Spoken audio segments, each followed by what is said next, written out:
Ladies and gentlemen, my name is Brendan Plays. This is Talk Extreme Wrestling for our All Elite Wrestling save. Last Dynamite on Rampage for Double or Nothing, as we do have this week's card booked and ready to go. Pretty much just gonna, all guns blazing towards Double or Nothing, just trying to have another good show, get some momentum, finish off the tournament. A couple of matches to do before we get to Double or Nothing, so hopefully we can have the tournament all wrapped up, ready for the finals that will take place at the pay-per-view. The only real piece of news coming into this episode is a pretty big one, but it's hard to say will this truly affect our save. Tony Khan has decided he wants to change the company's product to Wrestling Nerd Nirvana. The change will take 1 year to complete. I don't know if we're going to have one more year of save that we're going to do. We're about to approach our 2-year mark of this save already, which is awesome. Really happy to do that. So, will we get another year in? I don't know, maybe. So I don't know if we'll get, if that will actually affect us. We started off with this product anyways, but then we changed to more of a sports entertainment sort of style. And I think the change probably helped us. So going back to the original product, maybe, it might be a bit of a detriment. So that's Tony Khan's call though. He's the boss, but I don't know if we'll have to worry about that just yet. A couple other things. We are looking to turn Santana and Ortiz to baby faces. And we're going to turn Private Party to heels. So I've decided we're going to do that change. When, I don't know, we'll build it up a little bit. It won't be too much of a shock turn. And I've kind of decided what I want to do with our new manager, Mr. Anderson, or I'm going to just call him Ken Anderson. I feel like Mr. Anderson would be a little bit out of place. It might work. I mean, you could go either way. But I think the only real candidate, because I want him to come in and I want him to be our kind of version of a Paul Heyman. Now, I know that's a big shoes to fill. And he's got 80 plus mic skills and he definitely will be good. But there really isn't many options, because we looked at this recently and, Christian's already kind of got his own group. He's the other, major talker that was kind of available as a heel, but he ended up having his own. Because you've already got, FTR there with MJF. MJF doesn't need anyone. Danielson's got William Regal already. Omega's got Don Callis. Park's probably the only one that could use a manager, but he's one of those guys that I don't think a manager would really work with him, because I think he's just let his in-ring work do the talking for him. Plus, his mic skills are pretty good. Around the 70 mark. That's not bad at all. Sammy Guevara probably needs a manager, but he's a babyface. No way would I have Anderson come in as a babyface. So the only option was Miro. Now, I talked about Miro as a possibility last episode, and I thought, no, his mic skills are good enough already. Well, I looked at it. He's got 72 charisma, 66 mic, and 78 acting. So it's good. It's definitely not bad at all. But I'm thinking Miro might be the only option, because Miro's performances have been really, really good. And I think with a manager, that could do the talking for him. Like I said, I'm picturing our version of a Paul Heyman, someone who could just hype up Miro, make him seem like $1 million. And, he's a dominant beast already in AEW, so it's definitely believable. I feel like we could take him from that guy that's the upper mid, lower tier main eventer to a world champion. And I'm seriously thinking it could be the missing piece to get Miro across the line. He's already got 82, 83 pops, so he's major over. And if this works, I could actually see myself giving Miro a world title run. He's already been TNT champion. I'm seriously considering him for the All Atlantic Championship. But yeah, I feel like that'd be the only way, because I don't want Anderson to come in and be, managing a mid-card guy. Out of the upper mid-carders rather, Lance Archer would have been the one, but he's already got Jake and now Christian. Samoa Joe doesn't need it. Wardlow's got MJF. Not many options. Brian Cage just turned babyface. Don't really plan on pushing him to that point anyways. Andrade, yes, but he's got Christian.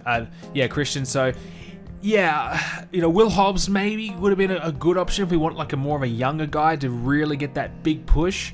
But again, he does have Mark Henry in his corner, so he's got someone already. So yeah, there just wasn't many other options. So I want to use Anderson. I want to bring him in. And I think Miro is the only real available major star, because I want Anderson to be working with main event major star talent, and I feel like we could use him to be the dominant badass, heel at the top of the card, because I think he's the best option for that. All right, let's get into this week's edition of Dynamite. And on the pre-show, Parker has his debut match against Alan Angels, obviously coming in from NXT. He's gone from there. We've joined him up here with AEW on a developmental deal, 23 rated. He performed at a 2. He needs a lot of development, a lot. So I don't think we'll see too much of him in our save, but yeah, 2 rated performance. Jeez, that is terrible. SCU had a promo for 46, just to continue building them. Penta has a match against Wheeler Yuta for 68, Penta 76, Wheeler 44. Yeah, I realise we haven't really used Penta too much. I think he's had 3 or 4 matches in the last 4 months of our save, which is terrible of me. And he and Rey Fenix haven't teamed up once in those matches. So, yep, we really need to start using Penta more, and that's a much better performance from him. 76 is very, very good. Wardlow gets a promo to continue to develop his mic skills. Alright, we open up this week's edition of Dynamite with a 61 rated match between Chris Jericho and Dustin Rhodes. Jericho, of course, grabbed the win. He performed at 69. Yeah, that's pretty concerning. There's a definite element of decline there by Jericho. And I feel like he needs to start putting over a few guys before it's, Father Time comes knocking, because I don't know how much longer Jericho's got of being a main event high-level talent in our save. It's not good. And I think Jericho might need to kind of do what he's done in real life and get some lower card guys and form a new group, because him being as a one-on-one solo act, I don't think it has much legs left in it in our save. I think he needs to start probably managing some more different guys to lend his mic skills to someone else. So 61. Post-match, Adam Page comes out and saves Dustin Rhodes from a Chris Jericho attack. 82, so we build towards their match. MJF, he's got a promo. He promises to re-retire CM Punk at Double or Nothing. And, CM Punk not here, still selling the injury that the Pinnacle gave him a few weeks ago, but he will be at the pay-per-view. MJF promising that this is their last match, this is it, and he vows to be the winner and send Punk packing for good. 93 rated for the promo, really good stuff.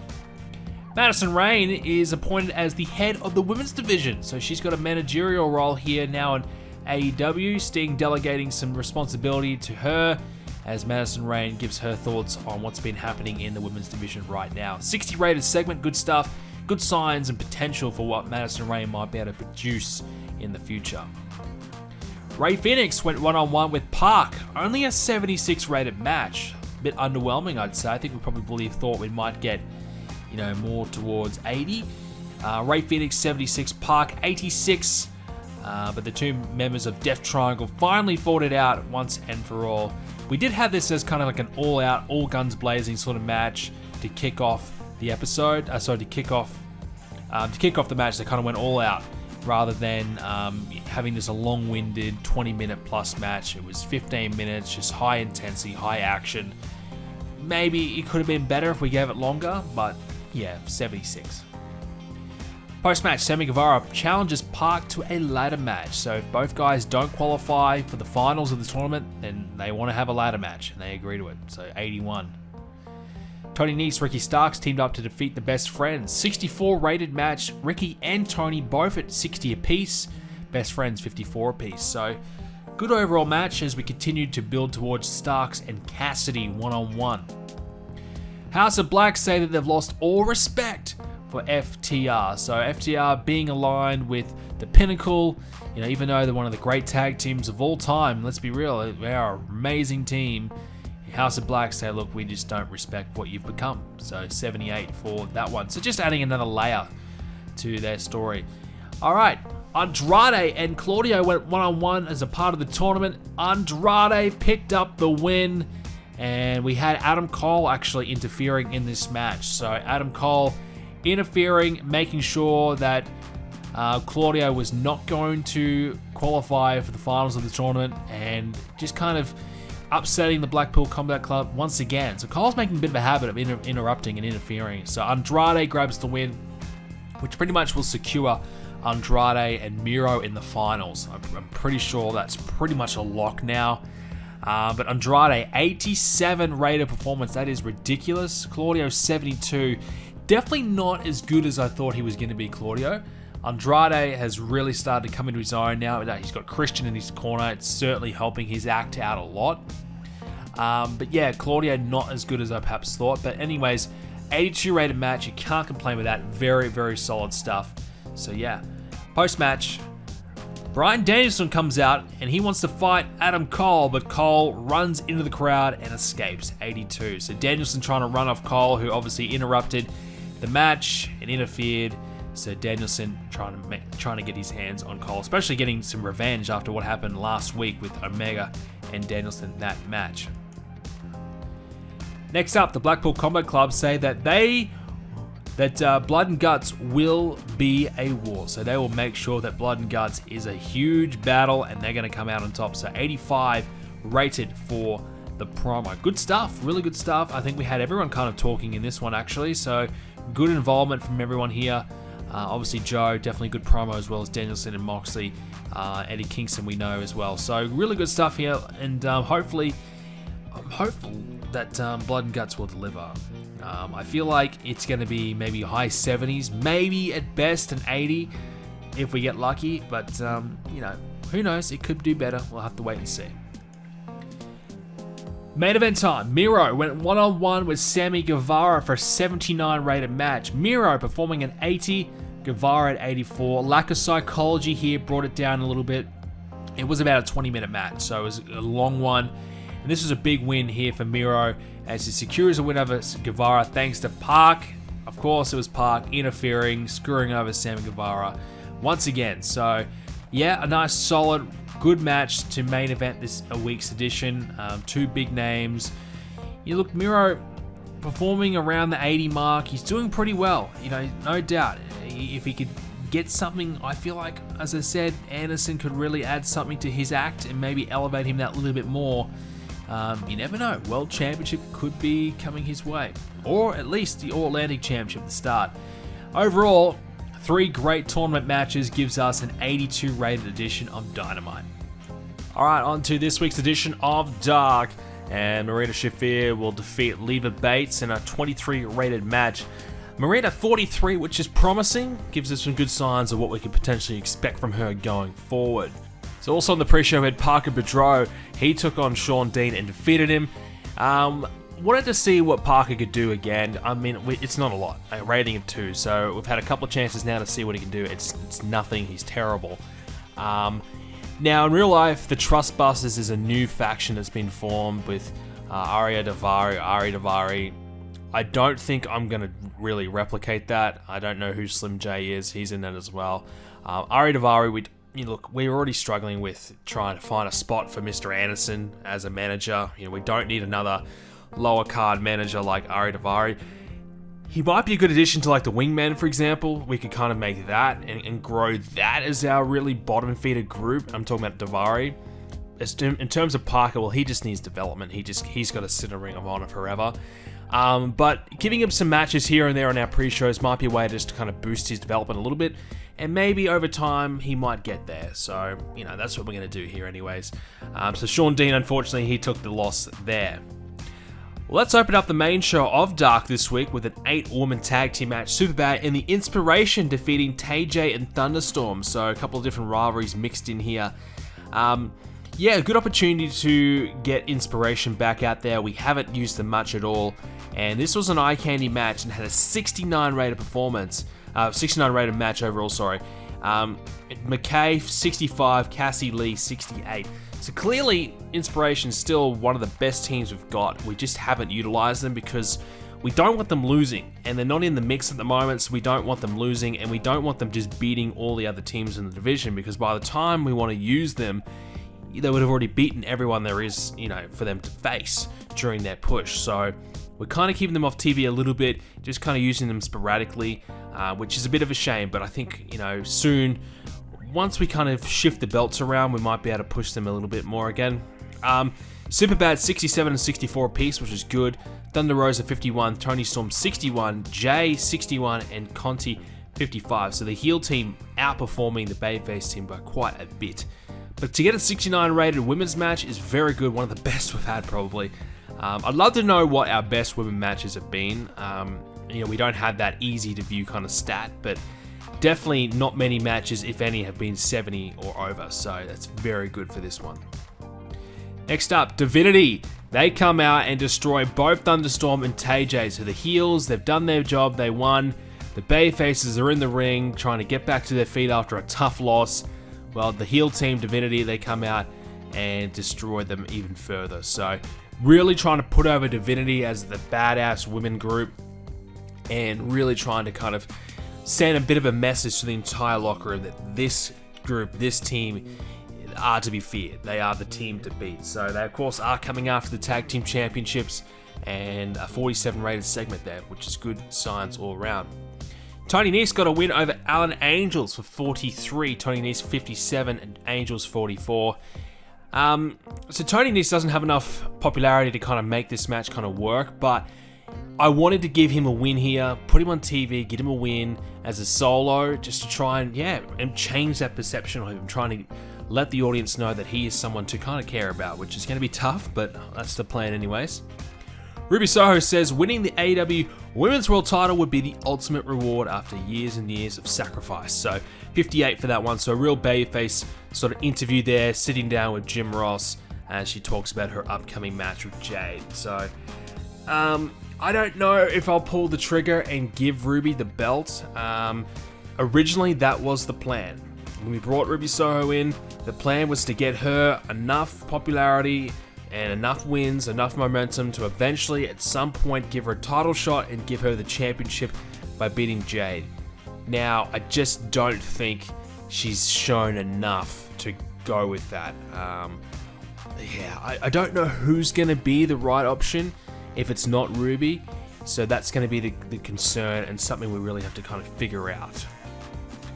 The Lucha Brothers finally get a tag team match and they defeat Cabana House for 75. So Penta 83, Ray Phoenix 86. Penta's definitely performing much better lately. He's closed that gap between he and Ray. They used to be a bit of a 10 plus difference. Now it's very close. Danhausen much better too, 46, and Colt Cabana 55. Good match, 75, great match. Just to get the Lucha Brothers back together as a team, getting them a win, getting some momentum.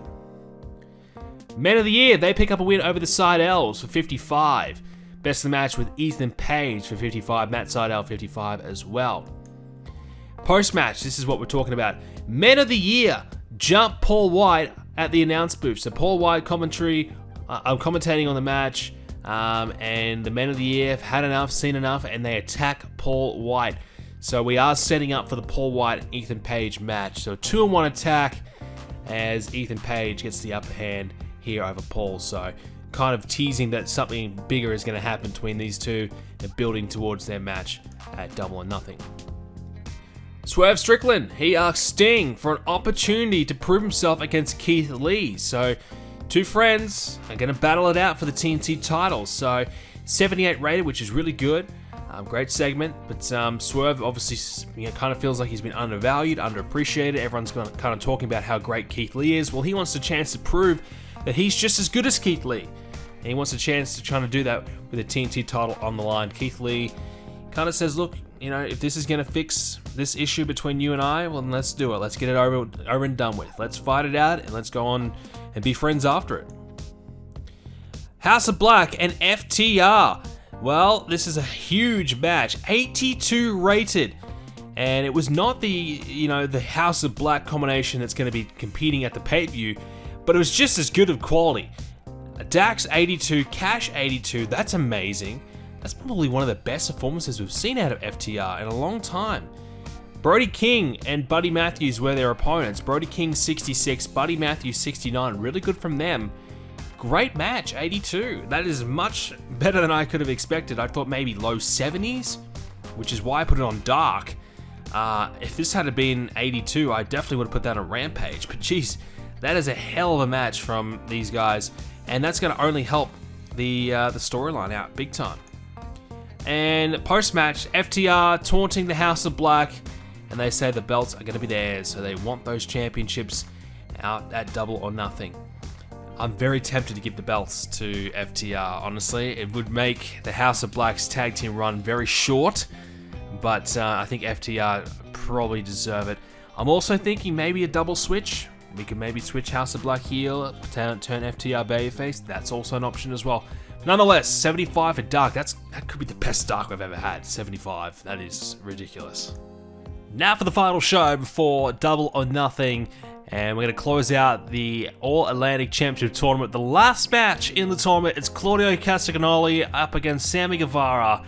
In the end, it was a bit of a throwaway match because the tournament has kind of, been announced. That was a bit of a mistake on my behalf. I should have probably had this go right down to the wire.